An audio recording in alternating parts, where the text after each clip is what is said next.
All right, Daniel. Yes. Daniel, where'd you grow up? Where are you from originally? I'm originally from Milwaukee, Wisconsin, a tiny village called Whitefish Bay. Oh, and tell me about your family. You had mom and dad. Yeah, I have a mother and a father. My mother is currently retired. She used to work as in funding job training programs for people. And my father used to work as a journalist for the Milwaukee Journal up until he had a stroke in 1990, Hmm. at which point he was forced to retire because of language difficulty and Hmm. therapy that he needed to take. How would you describe your childhood in general? I felt that it was definitely sheltered. There were a lot of things that my mother wouldn't let me do, like watch R-rated movies, close my eyes during, sexual scenes and stuff like that. Um, like blocking the Playboy channel. But I think that I was, I want to say that my family did treat me fairly. I was definitely bullied at school up through high school, I want to say, by one or two people in particular. I was made fun of a lot, not only for my last name, but for my weight. And it wasn't until maybe second year of high school when I found a group of friends that I really clicked with and started getting all the toxic people out of my life that I started actually getting interested in what I was doing and studying. Bullying is horrible for a kid, isn't it? Yeah, um, you you have these arrangements with people like they're going to meet you after school somewhere, and you get called a pussy if you don't show up, and you feel like this person is always around the next corner, and then you have altercations with them in the hallway.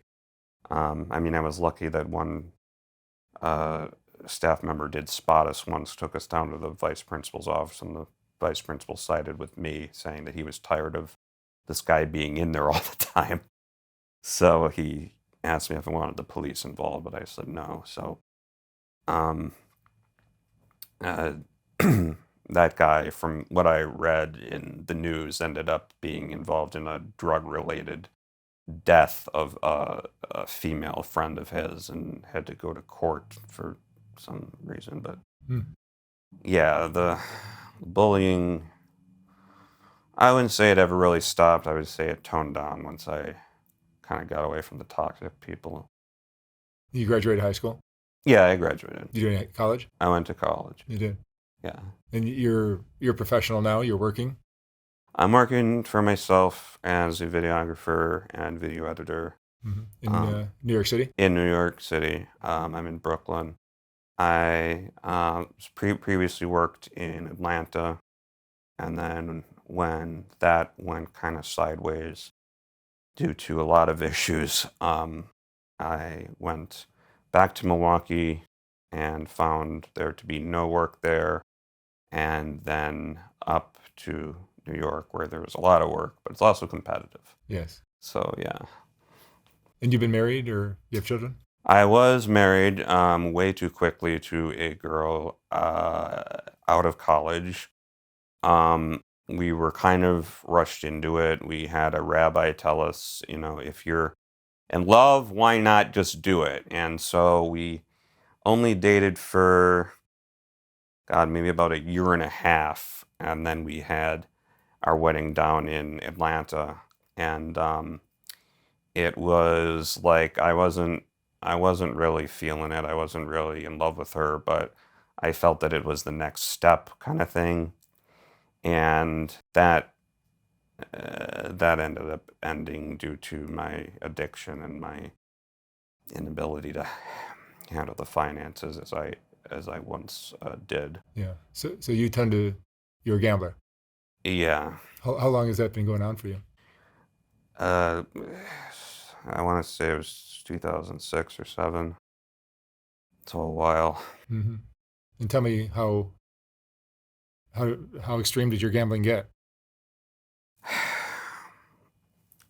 It's hard to quantify. Basically, I learned how to play Texas Hold'em in Atlanta, and it started as um, bar poker, and that was the only legal thing that you could do there was play for bar cash. But because it was not legal there, because they outlawed games of chance and only really allowed scratch offs, um, there were tons of underground games. And so meeting people at these free games eventually turned into underground games and eventually turned into full out casino trips to other states. And one underground game I was at got raided by a SWAT team. It was probably my fault. I actually wasn't there. I was watching the World Series of Poker. But um, uh, when I would go and get money to go to this game, I would hold it out in front of me, and the person who got raided said that neighbors saw people coming in with money, so I didn't have any clue how to carry it. I was like, well, I might as well just carry it because I'm about to give it away, give it away in exchange for chips. And so that happened, and um, I would say it wasn't until I moved back to Milwaukee the when I started using um, methods of theft against my own family when it really hit when it really got to a point of being uncontrollable. Um, the theft had started way earlier, um, and this is something I've never told anyone. The the theft against my family, they were under the impression that I did it for the gambling, but the thing is that I was already very astute at it, having taken someone's credit card information in college and reloaded myself through PayPal when I needed it and buying myself things like clothes and stuff like that. And after that, it turned to stealing from my wife's parents' bank account. And after that, it turned to my own father. And at the time, it was uh, it was to fund gambling, but the way it started was just kind of to get by, and also just kind of the thrill of like, what can I get away with? Um, so when it really got bad, um, my my my father was taking me home from Atlanta, and actually my mother was there too. But I happened to see how much he had in his bank account because I went to the ATM with him, just just a friendly thing. And he had about 25,000 in there. So I was like, I just saw it as an opportunity. I knew where, he left his pants at night. He would, he would go to bed with my mother around 2, 3 a.m. and he would leave his pants in another room. And I took the card, and I also started writing checks from his checkbook to myself. And I ended up investing. Well, I wouldn't say investing, but I ended up putting the money, about $400 at a time, into a uh, online site. It was a sports betting site, but they had poker and blackjack.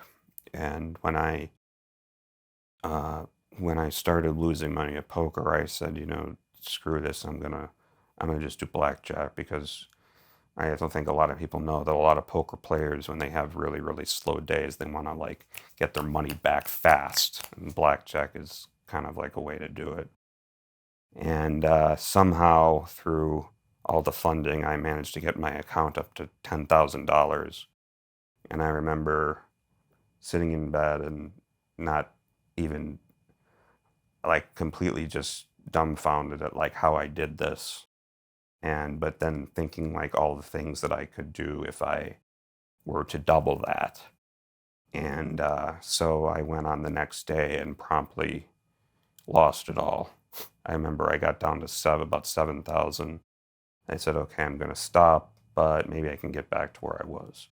And I was down at about 5, and then about 3 and 2, and then I just couldn't believe when it was 0 again. I mean, I had all these plans, like I was going to get the check mailed and, possibly even repay my dad so he wouldn't see that there was money missing from his account, because he was the only one that I took money from that I actually, cared about that stuff. And I'd gotten away with it before. And so unfortunately, he noticed it. And because he had had the stroke, he wasn't really able to intervene or verbalize this. And he was slow to catch on. I mean, I preyed on that vulnerability. And my mother stepped in and said, how could you do that to him? And I wasn't at a point where I was ready to listen to her. And she said, um, well, you have two choices. You either, um, I'm either going to call the police, or you decide you're going to go to Gamblers Anonymous every week at least. And I sat there and I was just like, I made no decision because I didn't want to give up the gambling, even at that point. And um, after not giving an answer, she said, do you want to keep gambling? And I said, yeah. She says, okay.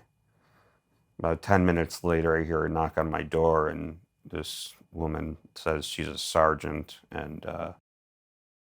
And so I said I'm sleeping, which I wasn't.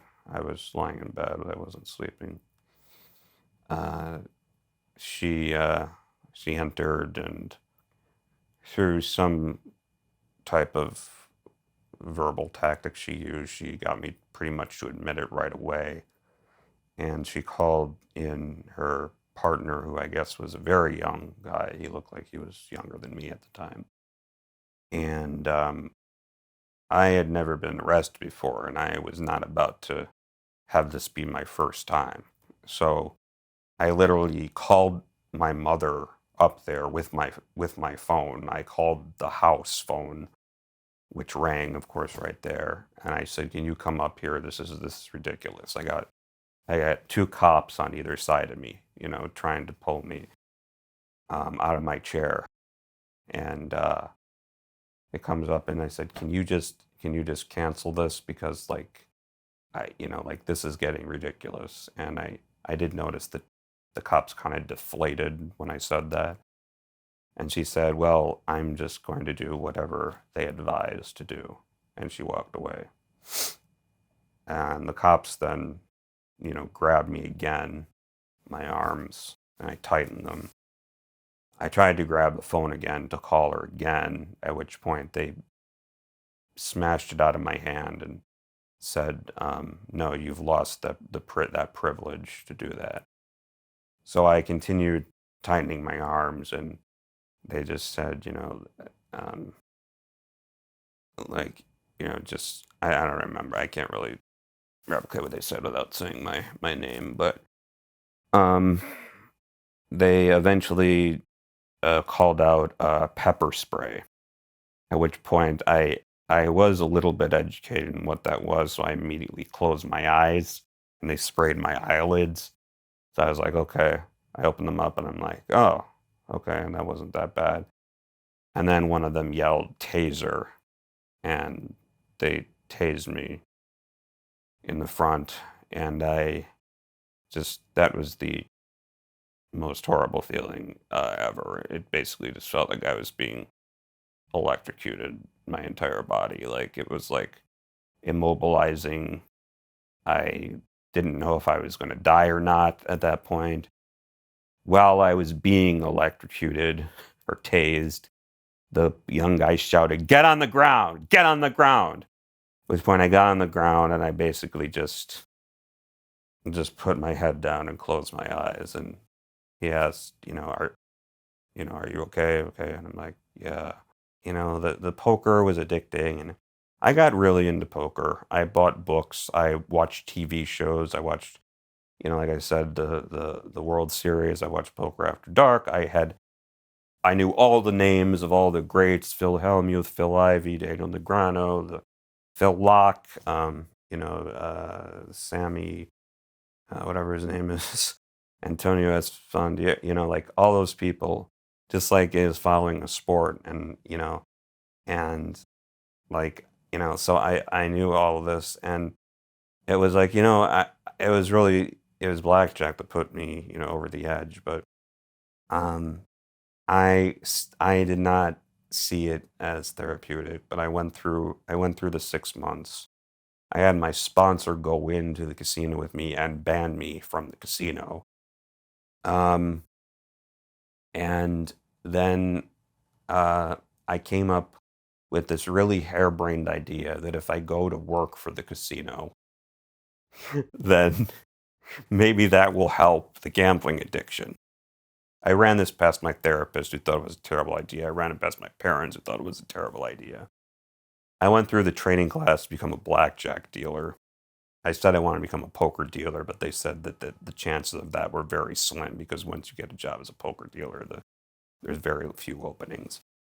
And so I went through. I did very well in terms of doing the math, and then the recruiter woman called me and said, "Yeah, we can't hire you because you banned yourself from the casino." And I'm like, "Oh, well, I'll just come in and unban myself." And she's like, "Well, if you unban yourself, you have to wait 6 months." And then, so at that point, I threw that idea out. So then every single time I got my hands on a good amount of money, and this was very contradictory to how I was raised and how I spent the first few years of college, where I was very frugal and was very good with money. Every time I got my hands on some money, I was like, yo, I think I can go and double it. And I went back to the casino that I was banned from several times a year, with maybe $300 or $600. And just having that much, extra after all my bills, I want to say every single time it, I lost every single time, from, yeah, from like 2011 to 19. And in 2019, when I finally moved here, I made, uh, within a few weeks, I found a place here. And, the first time, I hadn't done it in a while, and I was thinking, like maybe, I'm coming to this with fresh eyes, and they don't know me, and I'm this new person in town. And I actually did walk out of there with about like 1,500 or something. This wasn't nearly going to make up for the fact that I lost about 26 grand, um, during my whole, during from 2006 or 7 to 19. About 26 grand, including money that my parents gave me for, specifically for, trying to stop a foreclosure on my condo, and specifically for trying to get through a layoff. But um so it was something. And then I ended up going back several more times and lost every time. Anything that I won was wiped out. During the time I was addicted, I had all the accounts. I had the Poker Stars, the Full Tilt, the Dog, Ultimate Bet. I ended up on bad terms with every single one of them, because basically got to the point where I had negative balances with all of them. There, my bank account, I even once I wrote I wrote I wrote a check from the exact account that I cashed it to. So basically, I wrote a check from the bank that I was at, and then I threw it into the ATM, and they actually credited me. And then later on, said somebody called me up and said we're actually prosecuting these people, and I just hung up on them because that's what I was doing with all the collection calls. It's why my wife left. Why the house eventually got foreclosed on. She could not stand the fact that we had a joint bank account, and every time money came in for her and money came in for me, it went down below zero. And when I was laid off, eventually I would sit there in the casino until midnight, wait for my unemployment to come in, and then hit the ATM right at midnight. Or maybe it was like 12:05, 12:06. And that's how out of control it got. And I would be lying if I didn't say I still fantasize about this. I still have a lot of urges.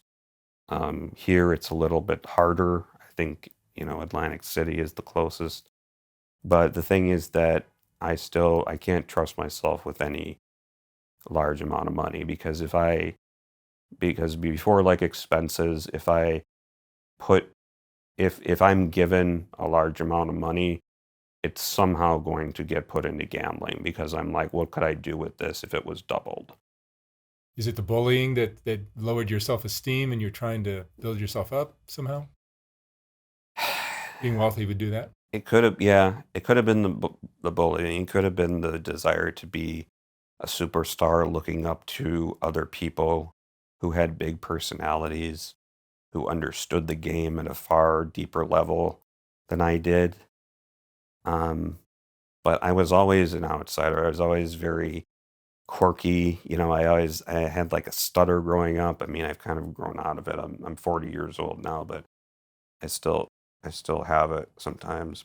Or sometimes I can't think of the right words to say, and I interrupt myself.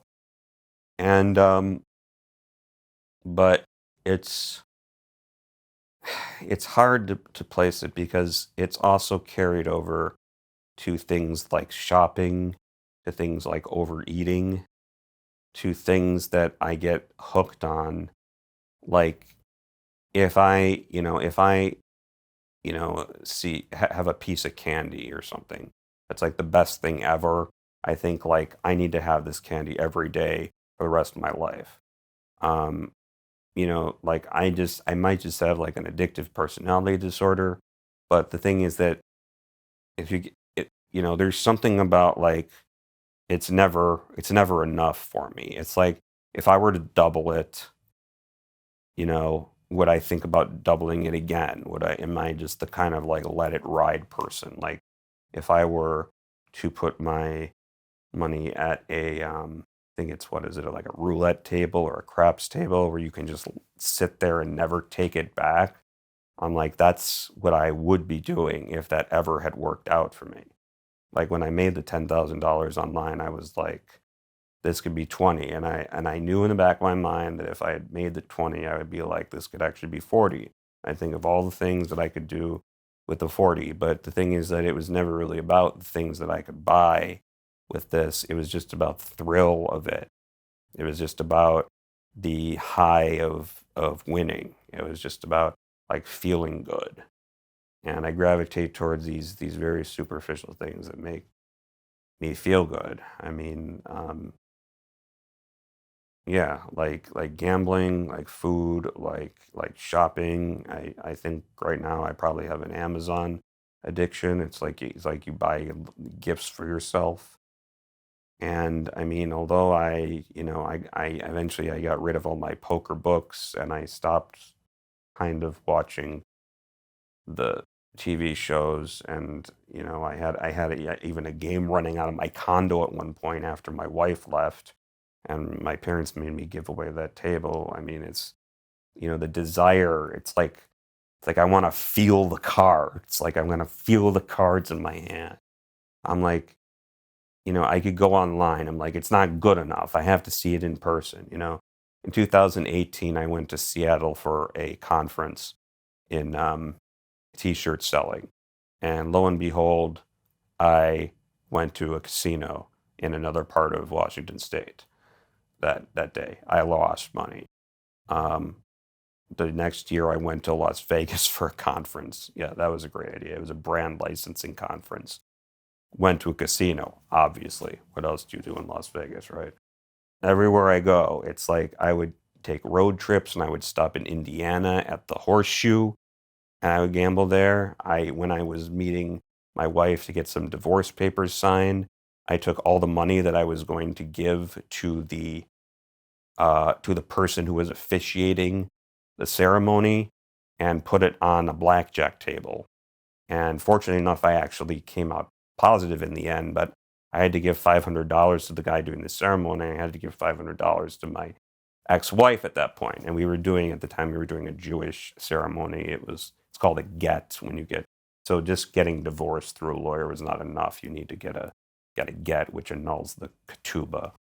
And they had to bring someone in from out of town, which is why. But I literally, without even thinking about it, took all the money that I had to my name and went to Harrah's in St. Charles St. Charles, Missouri, and put everything on the blackjack table. And I mean, I think it would have to be a high stakes table. But when I look at the amount of wins I've had and the amount of losses I have, it's like this. Losses are probably up here, but when you offset them by the wins, but still, I mean, it's like I don't care. It's like I want to feel the cards. I want to feel the camaraderie of having people around me. I wanna be able to talk and to rake in big pots and to be able to tip the dealer, big tips, even though they didn't really do anything, but deal the cards. I mean, it's just it's hard to really describe what it is because I hear addicts talking all the time about this, like it's a rush, it's a compulsion, it's a feeling of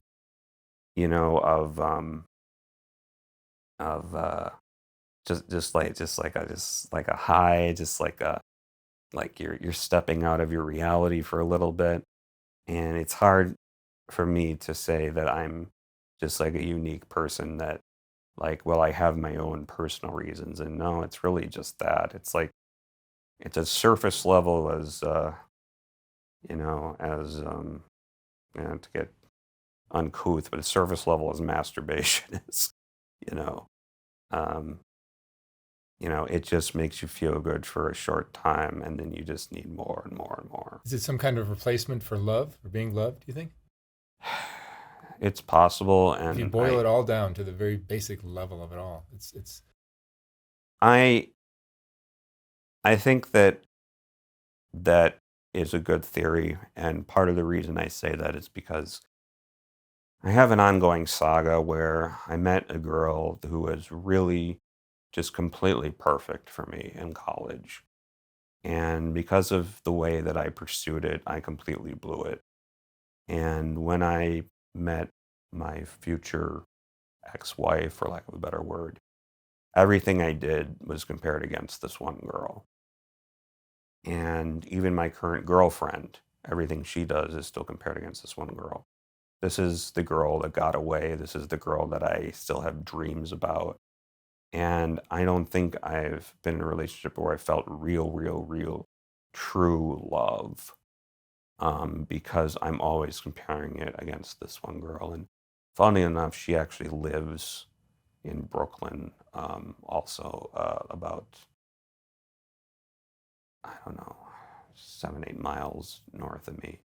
And maybe there's some part of me that came here because of her. I mean, basically checking in with her. I think she's married now and owns a house or something, but works for like university. And but from our interactions before I just finally admitted everything to her after the divorce. I mean, I had to wait till after the divorce. Um, I I just could not believe that this wasn't something that she felt also. And I just, I once asked her, I was staying at her place here on the way to an Israel trip, and she took some time before saying no. It was kind of like, yes, I mean, did you ever feel that way? And she was kind of like, no. And I was like, oh, come on. It's like, I'm like, I don't know why. Like, I have to live this life um, devoid of that type of love that I feel that I deserve. And I feel like if I had been educated more, if I had had a father, wow, this is like therapy for me. If I had had a father who had actually been able to communicate and hadn't, completely fucked up his whole life from he was staying up, he was smoking, he was drinking coffee, he was had a job that was very stressful. And if he didn't have that stroke, and I guess he was born with a weak blood vessel, but if he didn't lose the ability to communicate, he could have taught me how to be with women. And I would have had my first girlfriend in college. I would have, I mean, I was very awkward in high school. I was awkward all through college up until the end, until the very friend that I was taking money from, finally gave me some pointers. And, I mean, I just feel like if I had approached that one girl differently, um, things would be different. But I blew it. I just came out with everything, you know, while I was still married, and the minute she left, I came out with everything that I'd felt, and it was just the wrong thing to do.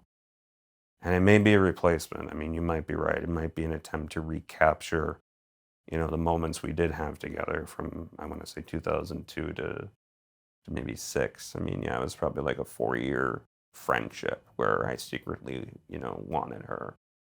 And to have dreams going on to be as recent as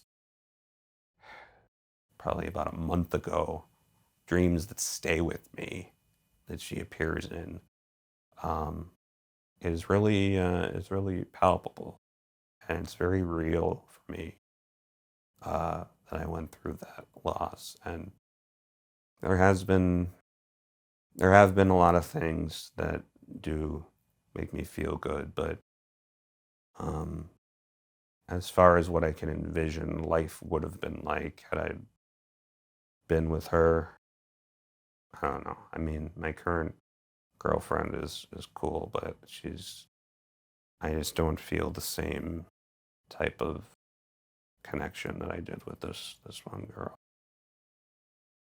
And it's one of those things where you feel like you have that one, it's like in City Slickers, that one thing. And I'm a bit pessimistic that I would ever meet someone who would, fulfill those needs in the same way that she did. It's hard to describe what she did for me, but um, but I don't know. I just it's a feels like an inextricable situation. I mean, it really does. It feels like I am hitting a wall, kind of like there's this there's this barrier preventing me from finding real love, and there's like tons and tons of addictive things, and I'm like, I really need to learn budgeting again. I really need to learn money management again. But it's like someone sticks, a couple grand in my hand, it's going, to the blackjack, it's going to like someone, you know, like even if I'm trying to lose weight, someone orders a pizza, you know, like I don't, but I did not draw the comparisons between my dad and the girl and all of that, but it did really bring it full circle. And it usually takes multiple years, I think, of therapy to even make that realization. And I have had several therapists and I never made that realization. I've told them bits and pieces of it, but sitting here talking about it, I realized that it is all interconnected. And there are things that I don't have any control over in my past that are still informing my present situation. All right, Daniel, thank you so much for being so Yeah. courageous. Thank you very much.